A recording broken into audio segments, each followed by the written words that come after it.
إن الحمد لله نحمده ونستعينه ونستغفره ونعوذ بالله من شرور أنفسنا ومن سيئات أعمالنا من يهده الله فلا مضل له ومن يضلل فلا هادي له وأشهد أن لا إله إلا الله وحده لا شريك له وأشهد أن محمدا عبده ورسوله يا أيها الذين آمنوا اتقوا الله حق تقاته ولا تموتن إلا وأنتم مسلمون يا أيها الناس اتقوا ربكم الذي خلقكم من نفس واحدة وخلق منها زوجها وبث منهما رجالا كثيرا ونساء واتقوا الله الذي تساءلون به والأرحام إن الله كان عليكم رقيبا يا أيها الذين آمنوا اتقوا الله وقولوا قولا سديدا يصلح لكم أعمالكم ويغفر لكم ذنوبكم ومن يطع الله ورسوله فقد فاز فوزا عظيما أما بعد فإن خير الحديث كتاب الله وخير الهدي هدي محمد صلى الله عليه وسلم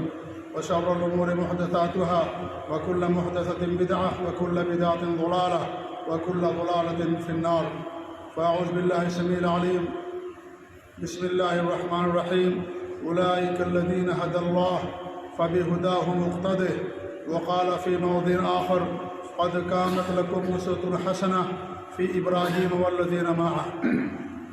ہر قسم کی حمد و ثنا اللہ رب العالمین کے لائق و زیبا ہے، جو اکیلا اور تنہا ہم سب کا خالق و مالک ہے اور ہم سب کا معبود حقیقی ہے۔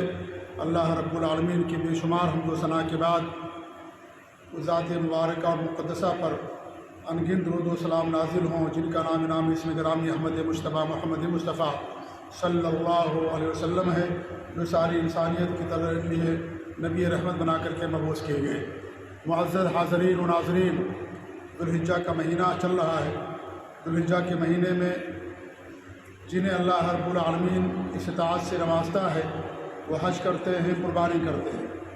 یہ حج اور قربانی حضرت ابراہیم علیہ السلام کی سنتوں میں سے ہے، جہاں یہ ہمارے دین کا حصہ ہے، ہمارے دین کا شعار اور پہچان ہے، وہیں یہ حضرت ابراہیم علیہ السلام کی یادگار ہے۔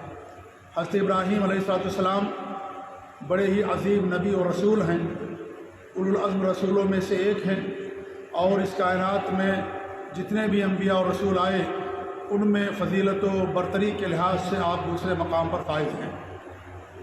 سب سے افضل، سب کے پیشوا اور رہبر جناب عربی محمد رسول اللہ صلی اللہ علیہ وسلم، اس کے بعد دوسرے مقام پر جس نبی اور رسول کا مرتبہ یا نام آتا ہے وہ جناب ابراہیم علیہ السلام کی ذات مبارکہ۔ ابراہیم علیہ السلام کی زندگی میں اہل ایمان کے لیے بہت سارا نمونہ ہے۔ میں نے دو چھوٹی چھوٹی آیتیں پڑھی ہیں۔ پہلی آیت جو میں نے تلاوت کی، اس میں اللہ رب العالمین نے تمام انبیاء کا یا اکثر نبیوں کا ذکر کرنے کے بعد فرمایا، یہ سورہ انعام کی آیت نمبر 90 ہے۔ اللہ رب العالمین نے اس آیت سے پہلے تقریباً 18 انبیاء کا ذکر فرمایا۔ اس کے بعد کیا فرمایا؟ اولئک الذین ھدی اللہ، یہ وہ لوگ ہیں جن کو اللہ نے ہدایت دی۔ فبہداہ مقتدہ، اللہ اپنے نبی کو حکم دے رہا ہے کہ ان کی ہدایت پر قائم رہیے، ان کی اقتداء کیجیے، ان کی پیروی کیجیے، کیونکہ تمام نبیوں کا دین ایک تھا۔ شریعتیں مختلف تھی لیکن نبیوں کا دین ایک تھا، دین توحید تھا۔ تو اللہ فرماتا ہے اپنے نبی کے بارے میں کہ ان کی اقتداء کیجیے، ان کی پیروی کیجیے، ان کے عقیدے پر قائم رہیے، کیونکہ تمام نبیوں کا عقیدہ ایک ہی تھا۔ دوسری آیت جو ہم نے پڑھی ہے، اس آیت کریمہ میں اللہ رب العالمین نے بطور خاص ابراہیم علیہ السلام کا نام لے کر کے فرماتا ہے، قد اہل ایمان کو، ہم کو اور آپ کو، مومنوں کو مخاطب کر کے فرماتا ہے، قد کانت لکم اسوۃ حسنہ فی ابراہیم، تمہارے لیے بہترین نمونہ ہے ابراہیم علیہ السلام کی زندگی میں، والذین معہ، اور جو ان کے ساتھ تھے، ان پر جو ایمان لائے، ان کی زندگی میں، حضرت ابراہیم علیہ السلام کی زندگی میں اے مومنوں تمہارے لیے بہترین نمونہ ہے۔ آج کے اس درس میں والدین پر اولاد کے کیا حقوق ہوتے ہیں، اولاد پر والدین کے حقوق کے تعلق سے ہمیشہ ہم گفتگو سنتے رہتے ہیں، لیکن والدین پر اولاد کے حقوق کیا ہیں؟ ذوالحجہ کا مہینہ ہے، حضرت ابراہیم علیہ السلام کے حوالے سے، ان کی سیرت کے حوالے سے، قرآن کریم کے آیات کریمہ کے حوالے سے آج کے اس خطبے میں چند باتیں آپ لوگوں کے سامنے بیان کرنا چاہوں گا کہ ان کی زندگی میں ہمارے لیے کیا نمونہ ملتا ہے، کیا درس ملتا ہے اولاد کے تعلق سے، اولاد کے کیا حقوق ہم ایک ماں باپ پر عائد ہوتے ہیں۔ ان کی زندگی اور ان کی سیرت کے حوالے سے آج کے اس خطبے میں انہی باتوں کو آپ لوگوں کے سامنے میں اجاگر کرنے کی کوشش کروں گا۔ جہاں اولاد پر والدین کے حقوق ہیں، وہیں اولاد کے والدین پر بھی حقوق ہیں۔ اور یہ بات میں بتا دوں کہ والدین پر جو اولاد کے حقوق ہیں وہ پہلے عائد ہوتے ہیں، اور اولاد پر والدین کے حقوق بعد میں عائد ہوتے ہیں۔ اولاد بڑی ہو جائے، خدمت کرنے کے قابل ہو جائے، برسر روزگار ہو جائے، اس کے بعد اولاد پر والدین کے حقوق عائد ہوتے ہیں۔ لیکن ایک اولاد کا حق، بچوں کا حق ماں باپ پر پہلے سے عائد ہو جاتے ہیں۔ اسی لیے حضرت ابراہیم علیہ السلام کی زندگی سے جو ہمیں نمونہ ملتا ہے، سب سے پہلی بات ہمیں یہ ملتی ہے کہ ہمیں اور آپ کو نیک اولاد کی دعا کرنی چاہیے۔ حضرت ابراہیم علیہ السلام نے نیک اولاد کی دعا کی۔ ہم صرف اولاد کی دعا کرتے ہیں کہ اللہ تعالیٰ فلاں کو اولاد دے دے، اللہ ہمیں اولاد دے دے۔ میرے بھائیوں، نیک اولاد کی دعا کرنی چاہیے، کیونکہ نیک اولاد اگر رہے گی تو آپ کو سکون رہے گا، آپ کو اطمینان رہے گا۔ اگر اولاد نیک نہیں ہے، اولاد اگر دین سے دور ہے، یا اس طریقے سے اولاد اگر نافرمان ہے، تو ایسی صورت میں انسان کی زندگی، ماں باپ کی زندگی اجیرن بن جاتی ہے۔ اس لیے ہمیشہ انسان کو نیک اولاد، صالح اولاد کی دعا کرنی چاہیے۔ حضرت ابراہیم نے کیا دعا کی؟ رب هب لی من الصالحین، اللہ تعالیٰ تمہیں نیک اولاد عطا فرما۔ 80 سال کی عمر میں اللہ نے ان کو اولاد عطا فرمائی تھی۔ سب سے پہلی اولاد حضرت اسماعیل علیہ السلام 80 سال کی عمر میں دعا کیا، رب هب لی من الصالحین، اللہ تعالیٰ تمہیں نیک اولاد عطا فرما۔ یہ نہیں کہا کہ اللہ تمہیں اولاد دے دے، نہیں، کبھی اللہ کی ذات سے، اللہ کی رحمت سے مایوس نہیں ہونا چاہیے۔ 80 سال کی عمر ہے، اللہ تعالیٰ سے امید ہے کہ اللہ رب العالمین ہر چیز پر قادر ہے، اللہ رب العالمین ہر چیز دے سکتا ہے۔ اللہ تعالیٰ دعا کی، رب هب لی من الصالحین، اللہ تعالیٰ تمہیں نیک اولاد عطا فرما۔ اور اللہ رب العالمین نے بہترین نیک اولاد عطا فرمائی۔ حضرت اسماعیل علیہ السلام عطا کیا، حضرت اسحاق عطا کیا۔ دونوں نبی اور رسول ہیں، اور دونوں کی نسلوں سے اللہ رب العالمین نے انبیاء کرام پیدا فرمائے۔ حضرت اسماعیل کی نسل سے ہمارے نبی جناب محمد رسول اللہ صلی اللہ علیہ وسلم پیدا ہوئے، جو سب کے سردار، اور حضرت اسحاق کی اولاد سے بنو اسرائیل، جو بنو اسرائیل کی طرف انبیاء بھیجے گئے، وہ سارے انبیاء کرام اسحاق علیہ السلام کی نسل سے پیدا ہوئے۔ تو بتانا یہ مقصد ہے کہ جب بھی ہم دعا کریں، نیک اولاد کی دعا کریں کہ اللہ رب العالمین ہمیں نیک اولاد عطا فرما۔ حضرت زکریا نے بھی دعا کی، اللہ رب العالمین سے کیا فرمایا؟ انہوں نے دعا کی، رب هب لی من لدنک ذریۃ طیبہ انک سمیع الدعاء، اللہ تعالیٰ تو اپنی طرف سے ہمیں بہترین ذریت عطا فرما، نیک اور پاکیزہ ذریت عطا فرما۔ انک سمیع الدعاء، اللہ تعالیٰ تو ہی دعاؤں کو سننے والا، دعاؤں کو قبول کرنے والا۔ اللہ دعائیں سنتا بھی ہے، اور اللہ تعالیٰ دعاؤں کو قبول بھی فرماتا ہے۔ تو ہمیں جب بھی دعا کرنا ہو، نیک اولاد کی دعا کرنی چاہیے۔ اللہ کی رحمت سے کبھی مایوس نہیں ہونا چاہیے، اللہ تعالیٰ سے مانگنا چاہیے، اللہ ہی اولاد دینے والا۔ ہمارے معاشرے میں کیا ہے، شادی ہو گئی، 2-4-10 سال گزرے، اولاد نہیں ہو رہی، قبروں پر جاتے، مزاروں پر جاتے ہیں، درگاہوں کے پاس جاتے، پیروں اور فقیروں کے پاس جاتے، اولاد دے دیجیے۔ نعوذ باللہ، یہ شرک تو مکہ کے مشرک نے بھی نہیں کیا تھا۔ مکہ کے مشرک کسی کے دربار پر اولاد مانگنے کے لیے کبھی نہیں گئے۔ انہوں نے یہ شرک نہیں کیا تھا جو آج کا نام نہاد مسلمان، کلمہ پڑھنے والا مسلمان شرک کرتا ہے۔ نبی پر ایمان ہے، اللہ پر ایمان ہے، آخرت پر ایمان ہے، لیکن اولاد نہیں ہے، مزاروں اور درگاہوں پر جاتا ہے، وہاں جا کر کے جو ہے دھاگے باندھتا ہے، درختوں پر جا کر کے دھاگے باندھتا ہے۔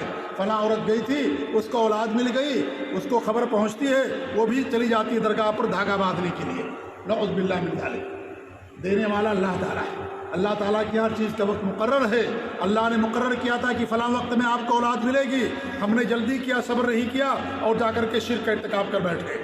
دیا اللہ ہی نے، اللہ کے علاوہ کوئی دینے والا نہیں ہے، اللہ ہی دینے والا ہے، اللہ سب کا خالق اور مالک ہے، وہی سب کا رازق ہے، وہی سب کا معبود حقیقی ہے۔ لہٰذا جب بھی اولاد مانگو، اللہ تعالیٰ سے مانگو، اللہ ہی دینے والا ہے، اللہ کے علاوہ کوئی اولاد نہیں دے سکتا۔ یہ بہت بڑا شرک ہے، بہت بڑی گمراہی ہے کہ اللہ تعالیٰ کی ربوبیت کے اندر شرک ہے، جو مکہ کے مشرک بھی شرک نہیں کیا کرتے تھے، جو آج کے نام نہاد کلمہ گو مسلمان یہ شرک کرتے ہیں۔ ایسے شرک سے انسان کو توبہ کرنی چاہیے، اسی بدعملی اور نافرمانی اور گمراہی سے انسان کو توبہ کرنا چاہیے۔ تو سب سے پہلا نمونہ، سب سے پہلا درس ہمیں ملتا ہے کہ ہم اللہ تعالیٰ سے نیک اولاد کی دعا کریں، اللہ تعالیٰ سے مانگیں۔ نبی ہیں، اس کائنات میں دوسرے مقام پر ہیں، لیکن اللہ تعالیٰ سے مانگ رہے ہیں۔ ہم کہتے ہیں دوسروں کے پاس جاتے ہیں، کن کے پاس؟ جن کی زندگی کا کوئی عطا پتہ نہیں، کیسی ان کی زندگی گزری، قبروں کے اندر مدفون ہے، کیسے ہیں، کیسے تھے وہ لوگ، اللہ بہتر جاننے والا ہے۔ ان کے پاس جاتے ہیں ہم۔ حضرت ابراہیم علیہ السلام اس کائنات میں دوسرے مقام پر ہیں، فضیلت کے اعتبار سے اللہ تعالیٰ سے مانگ رہے ہیں، اللہ تعالیٰ دینے، ان کے ہاتھ میں بھی کچھ نہیں تھا کسی کو اولاد دے۔ 80 سال کی عمر میں اللہ ان کو اولاد عطا فرمایا، 80 سال کی عمر ہو گئی تھی، اگر ان کے اختیار میں ہوتا تو 40-50 سال 25 سال کی عمر ہی میں اولاد ہو جاتی، لیکن نہیں، اللہ دینے والا، اللہ نے ہر چیز کا مقرر کیا، اتنے عظیم نبی و رسول، لیکن پھر بھی اللہ تعالیٰ سے دعا مانگ رہے ہیں، اللہ تعالیٰ سے دعا کریں۔ اور آج ہمارا حال کیا ہے کہ ہم ایسے دروازوں پر جاتے، درگاہوں پر، جن کی پوری زندگی شرک کے اندر گزری، بدعت و خرافات کے اندر گزری، کس حالت میں مرے، وہ کیا کرتے تھے کچھ خبر نہیں کسی کو، اس خبر کے اندر کسی انسان کی بھی قبر ہے، یا کسی جانور کی، یا کسی کتے اور بلی کی قبر ہے، یا کوئی اس کا قبر کے اندر کون ہے یہ بھی کسی کو نہیں معلوم۔ قبریں کھودنے کی معلوم پڑا گدھے کو لوگ پوجا کرتے تھے، گدھے سے جا کر کے مانگتے تھے، اس قبر کے اندر کسی انسان کی ہڈیاں نہیں ملے، گدھے کی ہڈیاں ملے، بلیوں کی ہڈیاں ملتی ہیں قبروں کے اندر۔ آج یہ صورتحال ہے میرے بھائیوں، یہ گھناؤنا شرک ہے، یہ شرک تو مکہ کے مشرک بھی نہیں کیا کرتے تھے جو آج کا نام نہاد مسلمان شرک کرتا ہے۔ سب سے پہلی بات اللہ تعالیٰ سے مانگنا ہے، اللہ ہی دعا قبول کرنے والا، اولاد دینے والا۔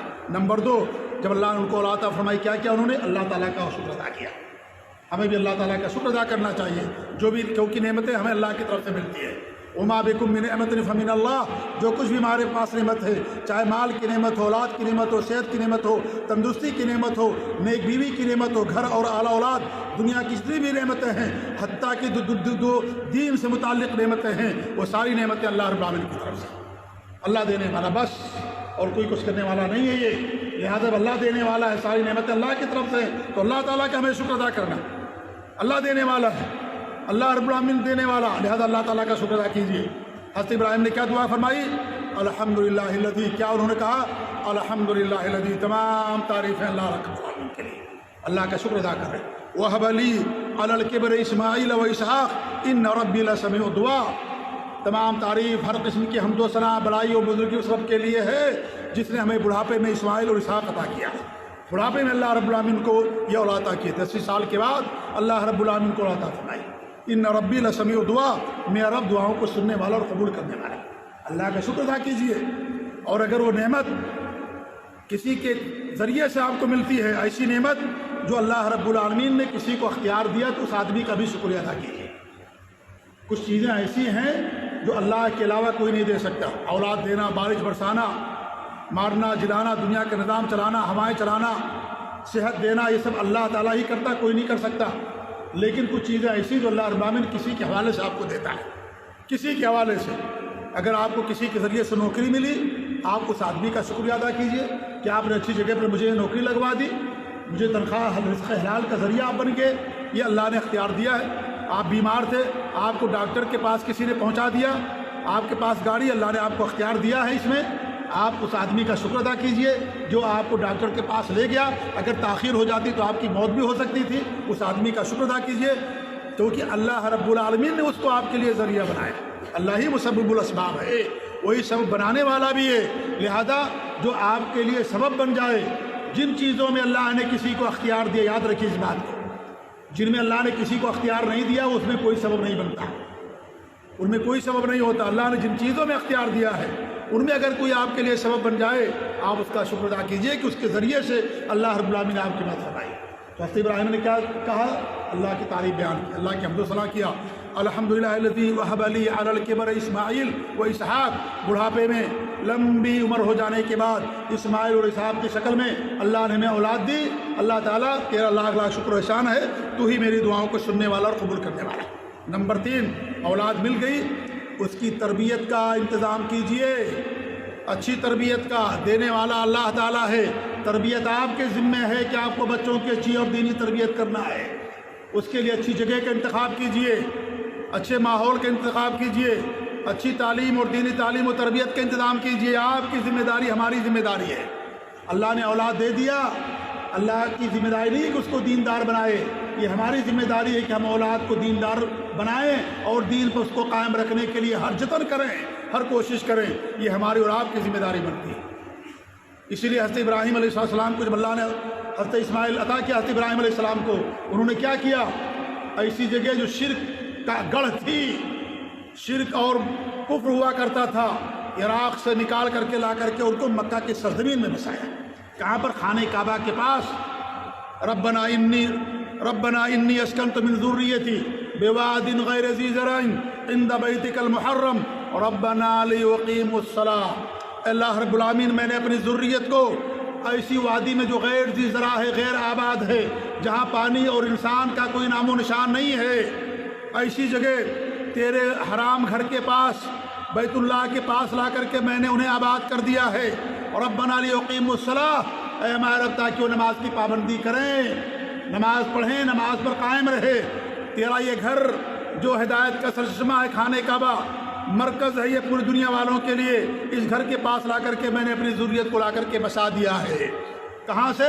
شرک و کفر کی دلدلوں سے نکال کر کے، شرک و کفر کی آزمائش گاہ سے نکال کر کے، وہاں سے ان کو ہٹا کر کے لا کر کے تیرے حرام گھر کے پاس جو ہدایت اور توحید کا سرچشمہ ہے، پوری دنیا والوں کے لیے ہدایت کا مرکز ہے، میں نے لا کر کے اس کو اپنی اولاد کو وہاں تیرے پاس، تیرے گھر کے پاس لا کر کے بسا دیا ہے۔ وہاں سے نکال کر کے وہاں پر لے کر کے آئے۔ ایسی جگہ بچوں کو رکھیے جہاں بچے دینداری پر قائم رہیں، ایسی جگہ مت بھیج دیجئے جہاں بچے کفر اور شرک کی دلدل میں گرفتار ہو جائے، سب کچھ چھوڑ دے، دین سے بھی منحرف ہو جائے، دین کو بھی چھوڑ دیں اور غیر مسلم بن جائیں اور اس طریقے سے دین سے انحراف کر جائیں۔ ایسی جگہ نہ رکھیں اپنے بچوں کو، اپنی اولاد کو، بلکہ اسی جگہ جہاں دین کی، ایمان کی حفاظت ہو، کیونکہ سب سے قیمتی سرمایہ ہمارے پاس دین ہے۔ دین سب سے قیمتی سرمایہ، توحید سب سے قیمتی دولت ہے، اس کے علاوہ دنیا کی تمام دولتیں ہیچ ہیں۔ اگر انسان کے پاس توحید اور دین ہی نہیں رہے گا، دنیا کی ساری نعمتیں رہیں، دنیا کی ساری دولت رہے، اس کے پاس اس کا کوئی فائدہ نہیں ہے۔ لا کر کے بیت اللہ کے پاس اپنے بچوں کو ٹھہرایا، ربنا لیقیموا الصلاۃ، تاکہ نماز قائم کریں۔ گھر لیجئے، مسجد کے پاس لیجئے، تاکہ بچے نماز پڑھنے کے لیے مسجد کے اندر آئیں۔ مسجد کا بڑا اہم رول ہے، بڑا اہم کردار ہے ایک اولاد اور ایک گھر والوں میں، مسلمان یا نیک لوگوں کے دین پر ثابت قدمی کے لیے بہت اہم رول ہے۔ اس لیے اللہ کے رسول صلی اللہ علیہ وسلم کی زندگی میں بھی یہ ہمیں درس ملتا ہے کہ آپ نے خانہ کعبہ کی تعمیر میں حصہ لیا۔ جب آپ ہجرت کر کے مکہ سے مدینہ پہنچتے ہیں، قباء میں ہیں، آپ نے قباء مسجد کی تعمیر کی، مدینہ پہنچتے مسجد نبوی کی تعمیر کی۔ گھر بعد میں بنایا، ہم پہلے گھر بناتے ہیں، مسجد نہیں دیکھتے، پہلے گھر دیکھتے ہیں ہم۔ اللہ کے رسول نے پہلے گھر بنایا نہیں، پہلے مسجد بنائی۔ قباء کے اندر پہلے مسجد بنائی، 17-18 دن تک آپ نے قباء میں قیام کیا، آپ نے وہاں مسجد تعمیر کی قباء والوں کے لیے، کیونکہ مسجد رہے گی، سارے مسلمان ملیں گے، دین پر استقامت ہوگی، دین پر قائم رہیں گے، ایک دوسرے کے حالات معلوم ہوں گے۔ اگر مسجد رہی ہے، دوسرے لوگ بکھرے ہوئے ہیں، کسی سے کوئی ملاقات نہیں ہوتی، 5 وقتہ ملاقات ہوگی، جماعت کے لوگ نماز پڑھنے کے لیے مسجد کے اندر آئیں گے۔ مدینہ پہنچتے مسجد نبوی کی تعمیر کی، انہوں نے مسجد بنایا، سب سے پہلے گھر بعد میں بنایا، پہلے مسجد بنایا انہوں نے، اس کے بعد گھر کی تعمیر کیا۔ کیوں؟ اس لیے کہ مسجد تیار ہو جائے گی، سارے مسلمان ہو کر کے اکٹھا ہو کر کے یہاں پر آ کر کے جماعت کے ساتھ نماز پڑھیں گے، نماز ادا کریں گے۔ اس لیے گھر بنانے سے پہلے مسجد کی تعمیر کی۔ گھر لینے سے پہلے مسجد دیکھیے کہ آپ کے آس پاس میں، پڑوس میں مسجد ہے کہ نہیں ہے۔ گھر چاہے اتنا عالیشان کیوں نہ ہو اور اس طریقے سے وہاں پریشانی ہی کیوں نہ ہو، لیکن میرے بھائیوں، دنیا کی پریشانی ایک دن ختم ہو جائے گی، آخرت کی پریشانی کبھی نہیں ختم ہوگی۔ دنیا میں اگر گھر ہے، آپ کے پاس راستہ نہیں ہے، لائٹ کا پرابلم ہے، روڈ کا پرابلم ہے، اور کوئی مسئلہ حل ہو جائے گا وہ دھیرے دھیرے، اور اگر نہیں حل ہوا تو کم سے کم آپ مسجد کے پاس ہیں، مسجد آپ کو دین پر قائم رہنے میں بڑا رول ادا کرے گی، کم سے کم یہ نعمت آپ کے پاس موجود ہے، اس کا ہمیں یتر کرنے کی ضرورت ہے۔ جیسے ابراہیم علیہ السلام کی زندگی سے یہ ہمیں درس ملتا ہے۔ جا کر کے مکہ کے پاس انہوں نے اپنی اولاد کو ٹھہرایا تاکہ وہ نماز کی پابندی کرے، وہاں رہیں گے، توحید پر قائم رہیں گے اور اس طریقے سے نماز کی پابندی کریں گے۔ اس لیے انہوں نے ایسا کیا۔ کیا ہم ایسا کرتے ہیں اپنی زندگی میں؟ ہم ایسا نہیں دیکھتے، ہم دیکھتے سب سے سستا مکان ملے گا، کہیں بھی مل جائے، کوئی بھی رہنے والا ہو، ہمیں سستا مکان چاہیے بس، یا عالیشان گھر چاہیے ہمیں، تو ہر قسم کی ہمیں کیا چاہیے؟ ہر قسم کی فیسلٹیز ہم کو چاہیے، چاہے وہاں مسجد ہی نہ ہو، چاہے آپ کو 5 کلومیٹر کی آبادی میں، قرب و جوار میں آپ کو کوئی مسجد ہی نظر نہ آئے، لیکن آدمی جا کر کے انہیں اپنا گھر لیتا۔ نہیں، غلط طریقہ ہے یہ غلط طریقہ ہے۔ اپنے اولاد کو گویا کہ ہم تربیت نہیں کر رہے ہیں دینی، انہیں دینی ماحول مہیا نہیں کر رہے ہیں، ہم کو ان کو دینی ماحول دینے کی ضرورت ہے۔ حضرت ابراہیم علیہ السلام نے دینی ماحول ان کو عطا فرمایا، جا کر کے بیت اللہ کے پاس ان کو ٹھہرایا۔ لہذا میرے بھائی، ہمارا بھی ایک کردار ہے، ہمارا عمل ہونا چاہیے، وہ ہمارے لیے نمونہ ہے۔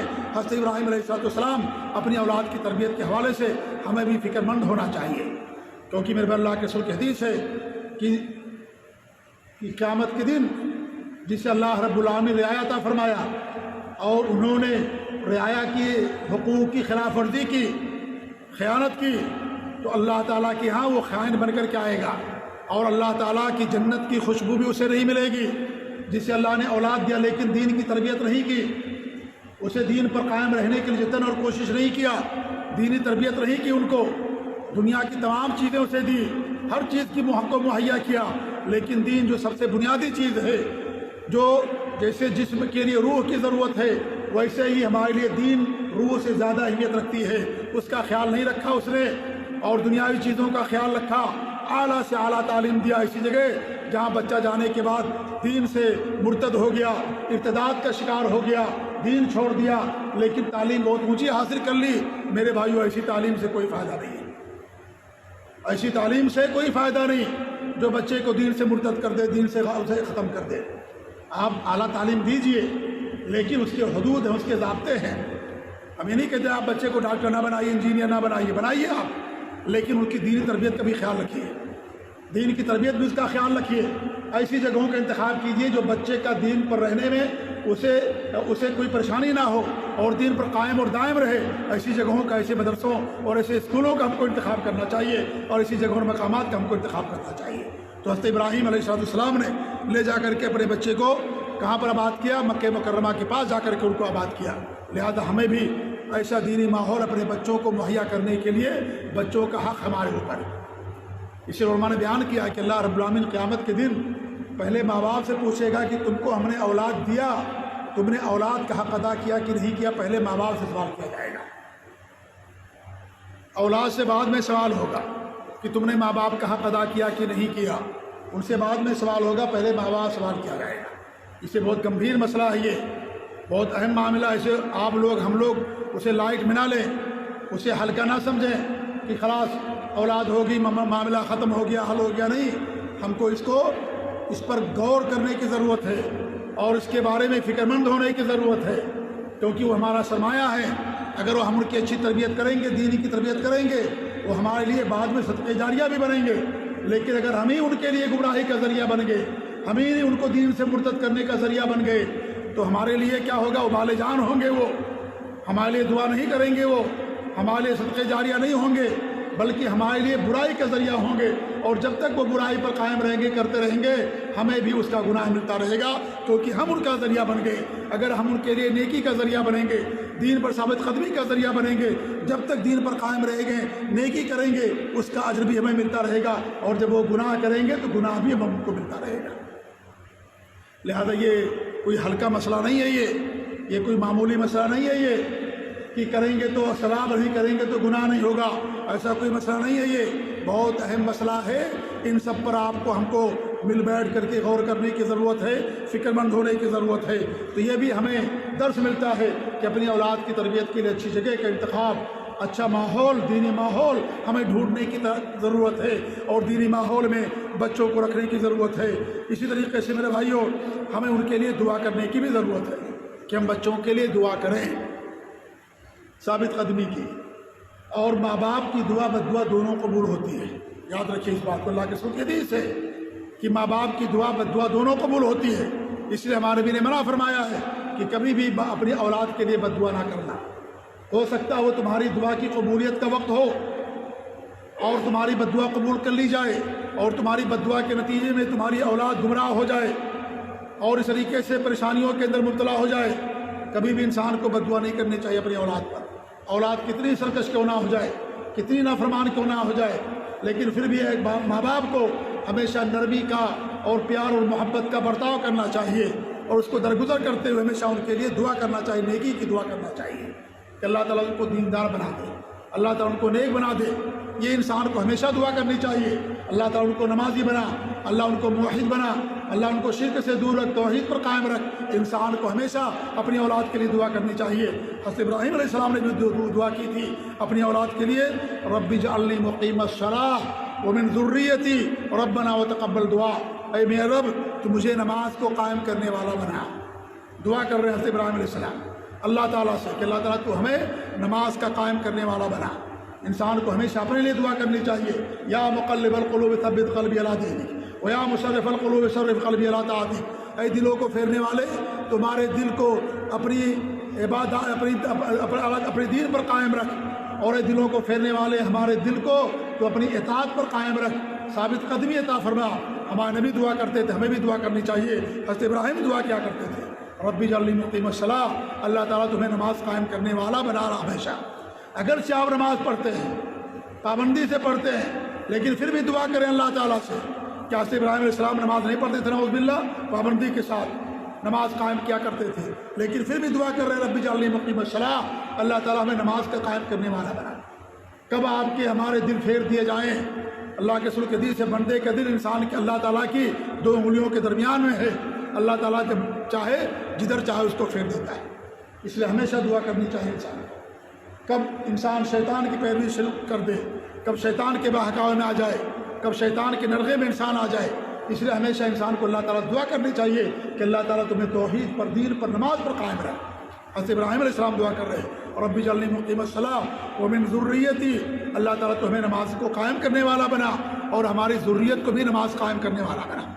ہماری ذریت یعنی ہماری اولاد کو، جو اولاد تو نے ہمیں دی ہے، اللہ تعالیٰ تو ان کو نماز پر قائم کرنے والا بنا۔ اور ربنا وتقبل دعا، اللہ تعالیٰ اے مالک تمہاری دعا کو قبول فرما لے۔ دعا کی قبولیت کے لیے اللہ تعالیٰ دعا کرے کہ اللہ تعالیٰ ہماری دعا کو قبول فرما لے، یعنی کہ صرف دعا کرتے جائیں، دعا کرتے جائیں، یہ بھی دعا کرے کہ اللہ تعالیٰ جو کچھ مانگ رہا ہوں میں، ہماری مانگ کو، ہماری دعاؤں کو تو قبول فرما لے۔ یہ بھی انسان کو اللہ تعالیٰ دعا کرنی چاہیے۔ تو یہ بھی حق ہے ہمارے اولاد کا ہمارے اوپر کہ ہم ان کے لیے دعا کریں، کبھی ان کے لیے بد دعا نہ کریں۔ یاد رکھیں اس بات کو، کتنا بھی آپ غصے میں آ جائیں، کتنا ہی آپ جو ہے ان سے تنگ آ جائیں، کتنا ہی زیادہ آپ کو ان سے تکلیف پہنچے، لیکن یاد رکھیے کبھی آپ ان کو بد دعا نہیں کرنا ہے۔ میں نے کئی لوگوں کے بارے میں سنا، اور 1-2 لوگوں کے بارے میں نے ان کو دیکھا بھی کہ انہوں نے اپنی اولاد کے لیے بد دعا کر دی، اور یہ بد دعا کی کہ اللہ تعالیٰ تو اس کو میری زندگی میں موت دے دے۔ میں نے اپنی آنکھوں سے دیکھا کہ ان کی اولاد ان کی زندگی میں وفات پا گئی، مر گئی۔ اللہ ان کی بد دعا کو قبول فرما لیا۔ تنگ آ گئے تھے اپنی اولاد سے، اس کی نافرمانی سے بد دعا کر دیا انہوں نے کہ اللہ تعالیٰ تو اس کو اٹھا لے ہماری زندگی میں، اس کو موت دے دے۔ بچے کی شادی ہوئی، ایک لڑکا بھی پیدا ہوا، لڑکا پیدا ہونے کے بعد جوانی کی عمر میں بیٹے کی وفات ہو گئی۔ 2-3 واقعات میں نے خود اپنی آنکھوں سے دیکھا، اور اپنے علاقے کے اندر اور کئی لوگوں کے بارے میں نے سنا کہ انہوں نے ایسی بد دعا کی، ان کی اولاد ان کی زندگی ہی میں جوانی میں وفات پا گئی۔ اس لیے کبھی بھول کر کے بھی اولاد کے لیے بد دعا کی دعا نہیں کرنا۔ اگر دعا نہیں کر سکتے کم سے کم بد دعا نہ کرنا، اپنے پر کنٹرول کرنا، جذبات پر۔ اللہ کے رسول کی حدیث، آپ صادق مصدوق ہیں آپ صلی اللہ علیہ وسلم کہ اللہ رب العالمین والدین کی دعا بد دعا دونوں قبول کر لیتا ہے۔ اس لیے کبھی بھی اپنی زبان پر بد دعا نہ کرنا، اپنی اولاد کے لیے کبھی بھی نہ بد دعا کرنا۔ اگر کرنا دعا ہی کرنا، کتنی بھی تکلیف پہنچ جائے، وہ جو کچھ آپ کے ساتھ کر رہے ہیں، اگر وہ نافرمانی کر رہے ہیں، آپ کو تکلیف دے رہے، تنگ کر رہے ہیں، اللہ تعالیٰ کے یہاں جواب دے ہوں گے، اللہ تعالیٰ ان کے ساتھ نمٹے گا، اللہ کے یہاں جواب دے ہوں گے۔ لیکن ہم کبھی اپنی زبان پر ان کے لیے بد دعا کے الفاظ نہ ادا کریں۔ جب بھی زبان ہماری کھلے، جب بھی ہمارے ہاتھ اٹھیں، ان کے لیے میرے بھائیوں ہمیں دعا ہی کرنی چاہیے۔ تو حضرت ابراہیم علیہ السلام نے دعا کی اللہ رب العالمین سے، رب اجعلنی مقیم الصلاۃ، اللہ تعالیٰ تو مجھے نمازوں کو قائم کرنے والا بنا، اور ہماری ذریت کو بھی، ربنا وتقبل دعا، اور اللہ تعالیٰ تو ہمارے دعا کو قبول فرما لے۔ 4 باتیں میں نے آپ کے سامنے پیش کی ہیں، باتیں تقریباً 10 اور زیادہ ہیں، وہ ساری باتیں آج کے خطبے میں نہیں ہو پائیں گی، اسی پر اپنی بات ختم کرتا ہوں۔ انشاءاللہ جو باقی باتیں ہیں ابراہیم علیہ السلام کی سیرت کے حوالے سے، ایک اولاد کے حقوق ہمارے اوپر ماں باپ پر کیا عائد ہوتے ہیں، کیا ہم کو ان کے ساتھ کرنا چاہیے، انشاءاللہ آنے والے دنوں خطبے میں اس کو ہم بیان کرنے کی کوشش کریں گے۔ اللہ تعالیٰ دعا کہ اللہ رب العالمین ہمیں اپنی اولاد کا حق ادا کرنے کی توفیق دے۔ اللہ ہماری اولاد کو نیک بنائے، صالح بنائے، موحد بنائے۔ اللہ تعالیٰ انہیں اپنے ماں باپ کی خدمت کرنے کی توفیق دے۔ اللہ تعالیٰ ان کے نیکی پر قائم رکھے، دین پر قائم رکھے۔ اللہ تعالیٰ ان کو دنیا کے فتنوں سے محفوظ رکھے، شر سے محفوظ رکھے، بیماریوں سے محفوظ رکھے، دین اور توحید اور سنت پر قائم رکھے۔ اپنی ماں باپ کی خدمت کرنے والا اللہ تعالیٰ ہماری اولاد کو بنائے۔ آمین رب العالمین۔ بارک اللہ لی ولکم فی القرآن العظیم ونفعنی وإیاکم بالآیات والذکر الحکیم، انہ تعالی جواد الکریم ملک بر رؤوف رحیم۔